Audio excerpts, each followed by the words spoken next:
Graffiti. No matter where you look, there is bound to be a piece somewhere, whether it's on a wall, bus, or even on a train. It is everywhere these days. But is this just mindless vandalism, or a piece of controversial art? In this short documentary, we will be exposing people to the real side of graffiti.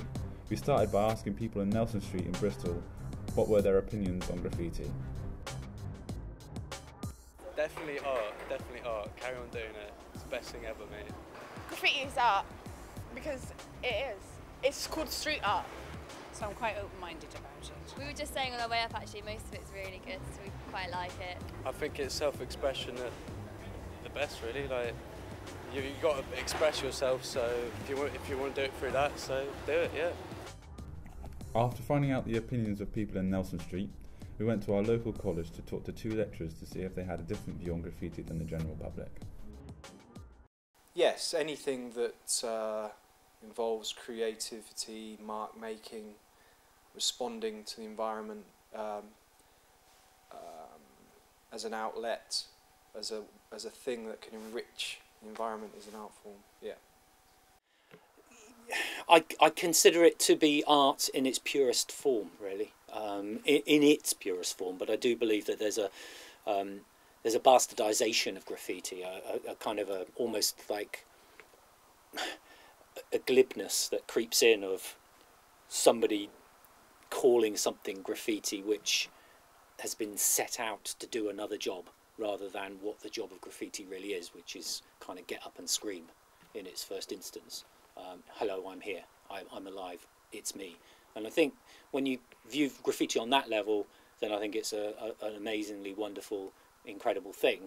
Tagging is a big factor in graffiti and is probably considered the more criminal side of it, with people associating it with gangs and violence. If they put their names, I think that's more they want to do it for themselves than they just want to do it for art. Because tagging, it's just that's what I would say is vandalism, because it's just mindless. It doesn't even look good. No. Not really, no. It's quite a fine line. However, even though it's been given a bad reputation, some people still think that it's a crucial part to graffiti's culture. They're both equally important. They're the same thing. I don't think you can say that tagging is bad because it's how artists can't put a new piece up every day. They have to do something to keep their name about, and that's tagging. We've managed to get an interview with Cheba, a graffiti artist in Nelson Street and a member of the graffiti crew Weapon of Choice. It depends on the viewer, I suppose. I like tagging. I don't tag myself. I've never really tagged. I had more of a logo than a tag, which was my character's face, which I painted everywhere. And that was kind of my tag in a way.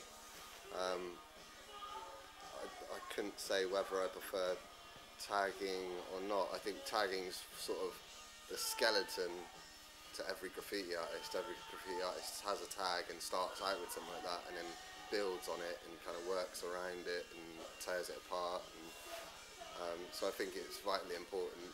Stuff like tagging isn't really graffiti, isn't really an art form. It's just a kind of, it's a way of sort of maybe damaging a surface, like a bus stop. And so I think, like anything, there's any kind of art form, there's really poor versions of it that perhaps do more damage than good.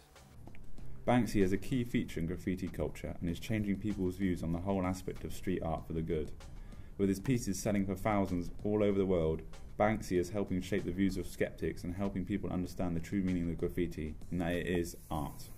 And I think Banksy has changed the perception of what we comfortably call graffiti.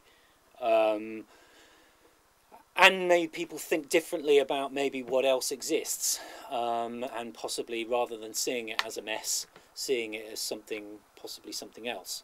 Basically, Banksy has changed the way people perceive graffiti. I think he's helped a lot more of the average sort of Joe person.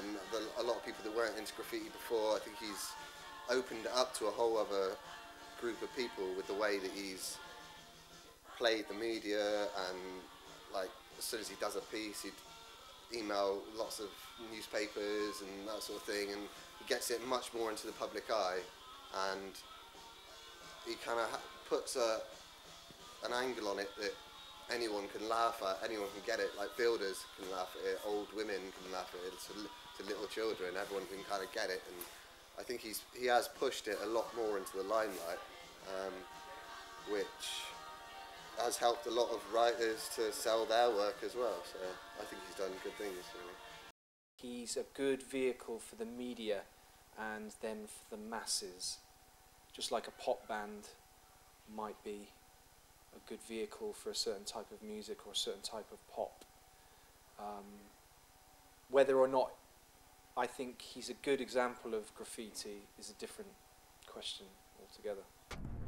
Overall, people's views on graffiti are changing slowly, with communities and local councils embracing this new street art, with projects like Nelson Street helping to improve the visions of graffiti for the better.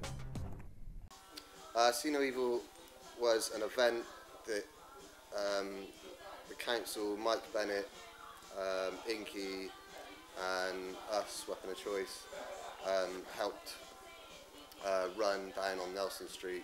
We had, I think it was about 70 graffiti artists, probably about 60-70% of them from Bristol, and then sort of 30-40% from around the world, sort of Germany, New York, well, all over the place really. So it was really to showcase off